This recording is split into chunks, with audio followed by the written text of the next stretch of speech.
Doit-on redouter une atteinte systématisée contre la liberté de la presse de la part du CNRD et du gouvernement de Bernard Goumou à entendre la sortie du ministre porte-parole du gouvernement à l'issue du Conseil des ministres de ce jeudi 18 mai 2023? La réponse à cette question est clairement affirmative. Dans un contexte où Internet est fortement restreint depuis donc quelques jours et les réseaux sociaux totalement inaccessibles en Guinée, Ousmane Gawal Diallo a menacé les médias qui, selon lui, inciteraient à la haine, aux violences et à la division entre les communautés seraient fermés. En somme, dit-il, si les médias ne font pas preuve de responsabilité en diffusant des informations objectives, l'État n'hésitera pas, alors là, pas du tout, un seul instant, à les fermer. Et ce sera totalement assumé, martèle-t-il. Et notre moyen de pression que le gouvernement aussi pourrait activer, ce sont les redevances. Oui, et que les médias sont appelés à payer. Une situation qui amène sans doute les associations de presse à prendre position. C'est le cas de l'association guinéenne de la presse en ligne, l'Aguipel. On a en direct son premier responsable, à la personne de Amadou Tam Kamara. Bonjour, monsieur Kamara, bienvenue. Bonjour, Khalil. Kalibé Bari. Alors, monsieur Tam, avant cette sortie du porte-parole du gouvernement menaçant de fermer des médias, il y a eu une déclaration des associations de presse qui s'inquiétaient des restrictions constatées sur Internet, affectant ainsi les sites Internet qui sont de votre domaine de responsabilité en tant que président de l'Aguipel. Alors, est-ce que à date, vous avez reçu des réponses de la part du gouvernement, puisqu'on a écouté le ministre, porte-parole du gouvernement, ministre des Télécommunications, donner une version propre à lui? Je vous remercie.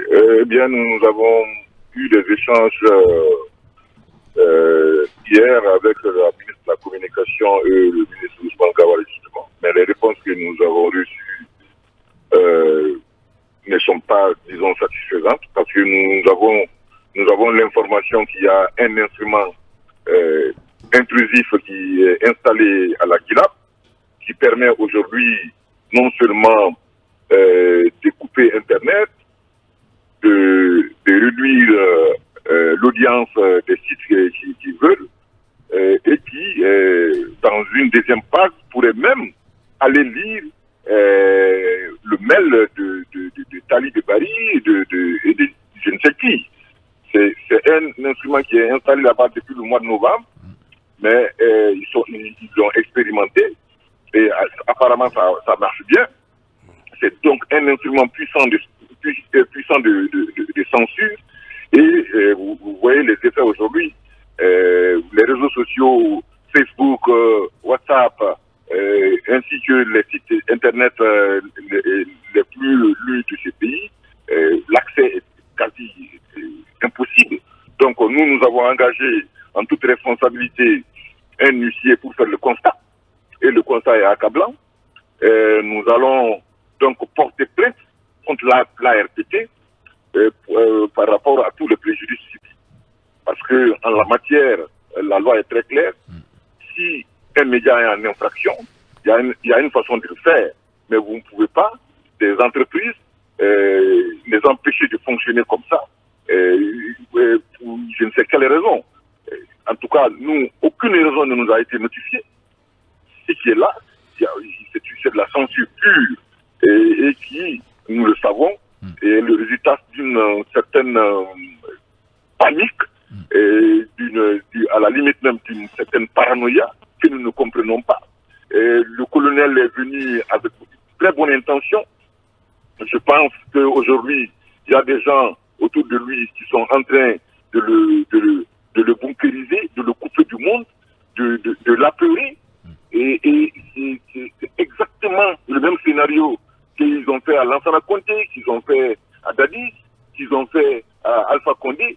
On l'isole complètement, on l'apeure, et puis finalement, on prend des décisions, disons, insensées, parce que simplement, on a peur qu'en ouvrant, les acteurs qui doivent venir autour de la table ne prennent notre place. Donc, en fait, c'est un problème d'intérêt. Les gens sont en train de tout faire pour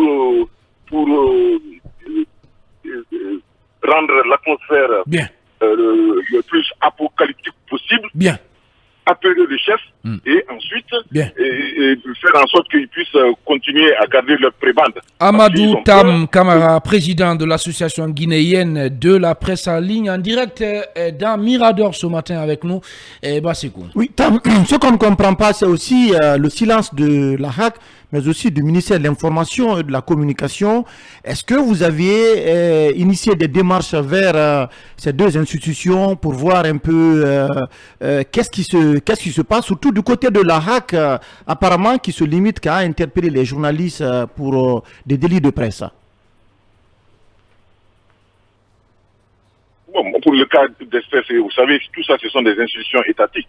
Je pense qu'il ne faut pas compter, en tout cas pour le ministère de la Communication, à cause de la solidarité gouvernementale pour se dissocier de ce que le ministre Gawal a dit. Mais nous sommes très déçus d'un homme aussi brillant, aussi intelligent, qui aujourd'hui prenne des positions aussi radicales. Nous sommes très déçus. C'est une menace pour la presse. C'est une menace, disons... Pour la liberté, pour la démocratie. La liberté. Oui. La démocratie, c'est un recul et cela est inacceptable. Cela est inacceptable. Oui, Ibrahim Sorilène continue. Monsieur Tam, est-ce qu'il y a des actions à envisager, puisque c'est comme si on devrait jouer maintenant notre survie? Est-ce que les jours à venir, on peut s'attendre à des actions pour marquer notre désaccord par rapport à l'épée de Damoclès qui pèse sur nos têtes? Bien, on vient de l'apprendre, Ibrahim Sorilène Konsouma, que Amadou Ribari, désormais, maintenant, la est partie. On nous avait brouillé. Au départ, on parlait de bruit. Maintenant, carrément, le signal est parti. Ben voilà. Film ne met plus en bande FM. Allez-y, monsieur Kamara. Voilà. C'est ça. Voilà. Donc, ça confirme tout ce qu'on vient de dire. Bien. Et maintenant, écoutez, pour les actions, nous avons décidé, nous demandons à tous les hommes et femmes des médias de ne pas prendre part déjà à la semaine de la communication et de l'information initiée par le gouvernement, qui est prévue la semaine prochaine. Il faudra que l'on boycotte cet événement parce que nous ne pouvons pas, on peut pas vous censurer et vous demander de prendre part à un événement de ce genre. Et nous allons nous réunir dans les 24-48 heures pour prendre d'autres mesures. Et en tout cas, la première mesure qui est prise, c'est de boycotter cet événement qui est organisé par le ministère de la Communication. Bien. Alors, Emmanuel Milimono. Vous avez annoncé aussi une plainte justement contre l'ARPT et vous-même, vous venez de le reconnaître, les institutions qu'on a citées, que ce soit la HAC ou le ministère de la Communication, sont des institutions de la République et vous portez plainte contre une institution de la République dans la justice guinéenne qu'on connaît actuelle. Est-ce que vous pensez qu'elle peut prospérer? Est-ce qu'il n'est pas mieux de viser des institutions supranationales, M. Tam? Oui, mais il faudra d'abord commencer par les institutions nationales. Lorsque nous n'aurons pas obtenu gain de cause ici, nous pouvons aller ailleurs. Mais dans un premier temps, il faut d'abord rester ici. Bien, dans un premier temps, voilà, il faut rester focus sur cette première mesure. Au-delà de ce boycott-là, qu'est-ce que vous comptez faire? Ou bien, quelles seront les actions que les associations de presse vont être amenées à prendre peut-être? Puisque là, carrément, on a comme l'impression qu'on a franchi la ligne rouge, hein, Monsieur Tam Kamara. Nous vous aviserons. Nous sommes en train de prendre... Nous sommes en train de nous allons nous réunir dans les 24 heures à venir et nous vous tiendrons au courant des mesures que nous prendrons. Bien, d'accord. Allez, merci beaucoup Amadou Tam Kamara d'avoir répondu à nos questions. Je rappelle que vous êtes le président de l'association guinéenne de la presse en ligne. Dans un instant, on va répartir sur le terrain pour retrouver qui exactement. Sékou Diamal Pendessa, lui, il est le secrétaire général du syndicat de la presse de Guinée. Mirador se poursuit dans un instant.